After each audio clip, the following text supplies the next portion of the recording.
everyone, so today I will share with you my first teacher Tripti Miss. So let's get started. So actually my first teacher name is Tripti Miss.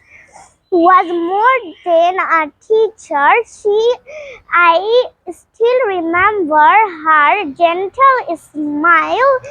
Uh, on my first day at school, I was very scared, but she told me, "Don't worry, soon you can find a wonderful thing here."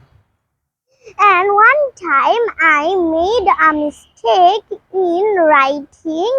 She said, mistakes are uh, still towards learning, and I understand that hardworking ups and down to learning. Okay, so she is my one of the best teacher. I love my first teacher Tripti Miss. So what's about you?